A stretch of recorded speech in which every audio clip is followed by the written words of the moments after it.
Final Destination Bloodlines 2025, the unbreakable chain of trauma.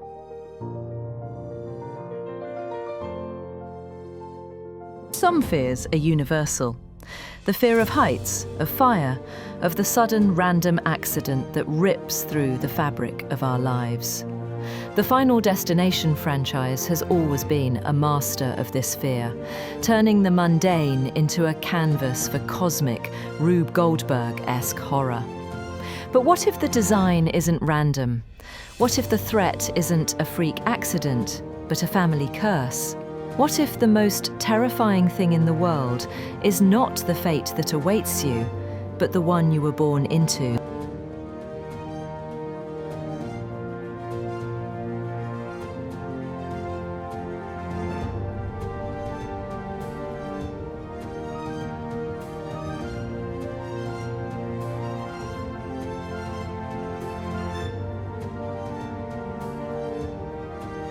Welcome back to CineScope. Today, we dive into Final Destination Bloodlines 2025, the chilling new chapter in the iconic horror franchise that redefined the rules of fate and mortality. Directed by Lipovsky and Adam B. Stein, Bloodlines reawakens the twisted spirit of the original series with a fresh yet faithful approach. The film explores a terrifying legacy as a new generation discovers that escaping death's design comes with unimaginable consequences. Lipovsky and Stein, the visionary duo behind Freaks 2018, bring a dynamic mix of psychological tension and high-concept thrills. Their ability to ground supernatural horror in deeply human stories adds depth to a franchise known for its inventive, grisly set pieces. With Bloodlines, they don't just revisit the formula, they expand it. In this world, destiny isn't just cruel, it's patient.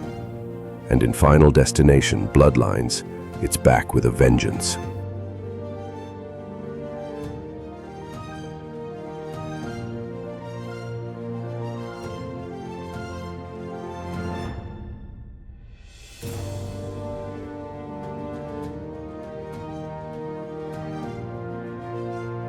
Final Destination Bloodlines 2025, a critical analysis. For those unfamiliar, Bloodlines follows Stefani, a college student, played with a raw, nervy energy by Kaitlyn Santa Juana. She is plagued by a recurring, horrifyingly vivid nightmare of a multi-car pileup. When she realizes the nightmare is a premonition, she saves her family from the disaster. But soon after, a series of bizarre and fatal accidents began to claim the lives of those who should have died. Convinced that this is more than a coincidence, Stefani returns to her estranged grandmother's home, where she discovers that her family has been caught in this cycle for generations. The premonitions are a hereditary gift or curse, and the only way to break the cycle is to find a long-lost family member who once survived the design and disappeared. A figure who holds the key to saving them all.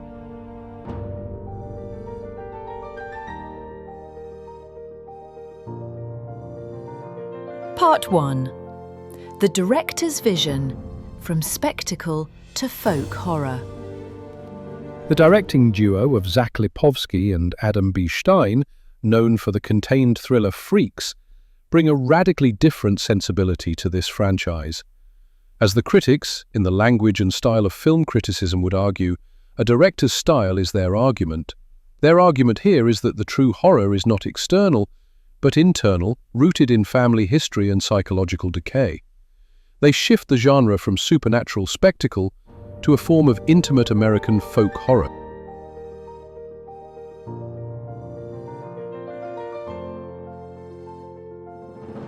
Look at the aesthetic. The bright, high-key lighting of the older films is gone. It's replaced with a muted, desaturated color palette. Natural light, and a sense of tangible, lived-in decay. The horror is no longer about a slick, invisible force. It's about the weight of the past, the rot in the family tree. Now, let's talk about the positive aspects and the potential drawbacks of this vision. The positive. This new direction is a stroke of genius. It breathes new life into a 25-year-old franchise by grounding the supernatural premise in something deeply relatable, the secrets and traumas that families pass down.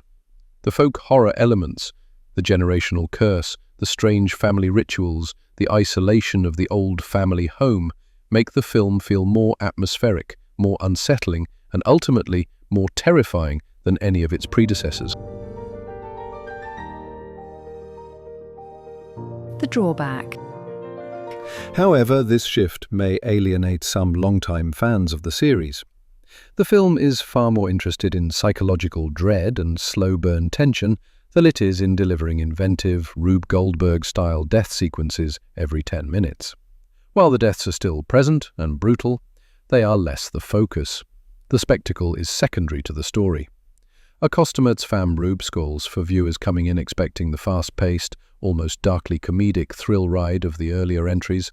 The film's deliberate, meditative pacing might feel slow, or even unsatisfying. Accoutumats fam harm on and mar, but coes, blurn and misage. It's a film that risks being too much of a family drama for horror fans, and too much of a horror film for drama fans.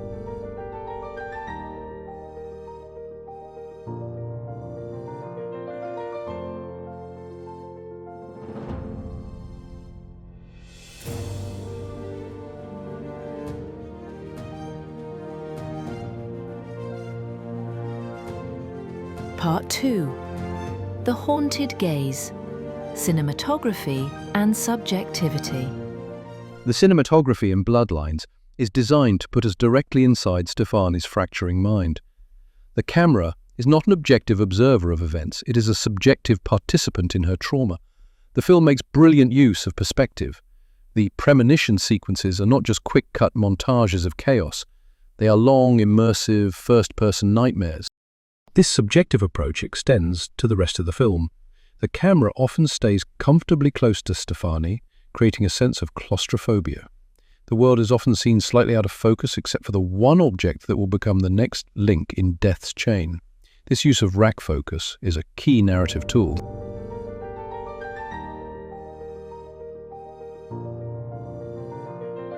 The positive aspects and the potential drawbacks. The positive. This visual language is incredibly effective at generating suspense. It forces us to see the world as Stefani does, a landscape of hidden threats where any mundane object could be a trigger for catastrophe. It aligns our gaze with hers, making her paranoia our own. This creates a far more psychologically terrifying experience than simply watching events unfold from a safe, objective distance. The drawback. Again, this intense subjectivity comes with a trade-off. Because we are so locked into Stefani's perspective, the other characters can feel underdeveloped.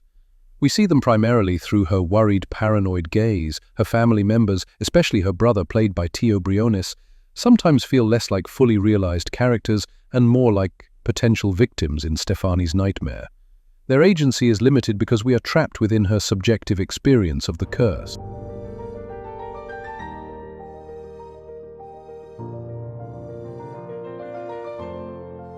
Part 3. The matriarchal burden, performance and deconstructing the final girl. The film is anchored by a powerful trio of female performances that explore the concept of a matriarchal burden. This is a fascinating inversion of traditional horror and gender tropes. The dissertation on gender stereotypes often highlights how horror films place women in subordinate or victimized roles. Bloodlines makes them the center of the mythology, the carriers of both the curse and the key to its destruction. Kaitlyn Santa Juana is a revelation as Stephanie. She is not a typical final girl. The positive. She is not defined by her purity or her ability to outrun the killer. She is defined by her intelligence, her desperation, and her fierce, almost reckless love for her family. Her journey is not one of survival, but of investigation and intervention. She is an active protagonist, fighting against a system that has plagued her family for generations. She is a woman trying to break a cycle of trauma passed down through the women in her family. This is brought into sharp focus by the brilliant Rya Kihlstedt as her estranged grandmother. She is the keeper of the family's dark secrets. Her performance is one of profound, bone-deep weariness. This is the film's central conflict. It is a battle between two generations of women, between resignation and rebellion. The grandmother represents the traditional role of women in folk horror, the passive vessel of a curse, the tragic figure who accepts her fate. That slide. Steffi describes the modern final girl, one who refuses to be a passive victim, who believes that the cycle of trauma can be broken. The drawback. While this focus on the matriarchal line is powerful and refreshing, the male characters, including Stephanie's brother, are significantly sidelined. Theo Briones does a great job with what he's given, but his character exists primarily to be in peril, a reversal of the classic damsel in distress trope. While this is an interesting subversion, it leaves the family dynamic feeling somewhat unbalanced. The film is so focused on the women's struggle that it doesn't fully explore how the men in this family are also affected by this generational curse.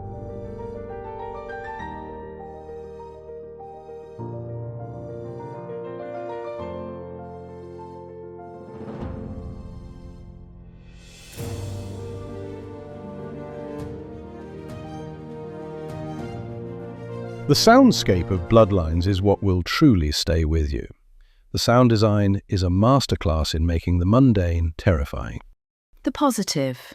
The film is often quiet, almost silent. The score is a low, anxious drone, more of a feeling than a melody. The real horror comes from the amplification of everyday sounds, cart, a creaking floorboard, a rattling window, the hum of a refrigerator.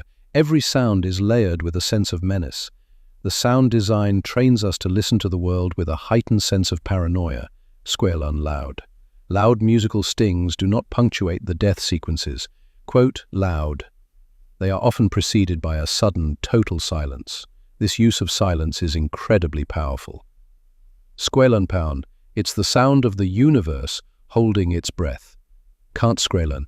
It creates almost unbearable tension, forcing the audience to lean in and scan the frame for the inevitable threat. Kale, when the silence is finally shattered by the explosion of sound and violence, the effect is visceral and shocking. The drawback. The film's sound design is so effective at building dread that it can make for a truly stressful viewing experience. Squealan. It is relentless in its atmosphere of anxiety. This is not a fun horror movie, Quolan Trail. It is a tense, psychologically draining film that provides very little catharsis or relief until the very end. Cart Stora. The soundscape is brilliantly designed, but its singular focus on dread might be too oppressive for some viewers.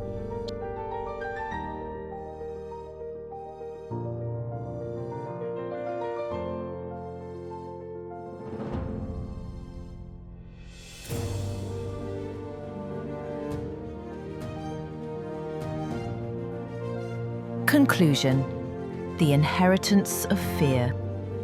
Final Destination Bloodlines is a bold, intelligent, and genuinely terrifying evolution of a beloved horror franchise. It is a film that dares to trade spectacular gore for psychological depth, and in doing so, creates something far more haunting and resonant.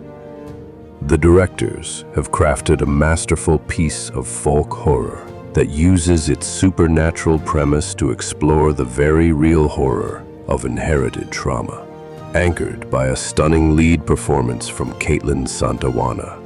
The film gives us a new kind of final girl, not just a survivor, but a cycle breaker. It is a flawed film, yes. Its intense focus on its protagonists can leave other characters feeling thin, and its slow burn pacing may not be for everyone. But its ambition, its artistry, and its profound understanding of what truly scares us, the idea that we may be prisoners of a story written long before we were born, make it an absolute must-watch.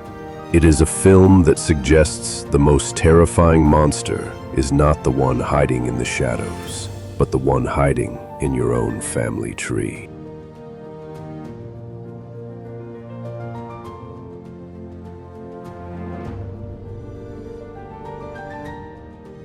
So, what did you think of Final Destination Bloodlines? Did its wild, hyper-stylized chaos thrill you? Or did it crash and burn? Drop your verdict in the comments. And if you love dissecting movies that keep you guessing, hit the like button, subscribe, and ring the bell so you never miss a deep dive. Until next time, keep chasing the edge of cinema. Don't look over your shoulder.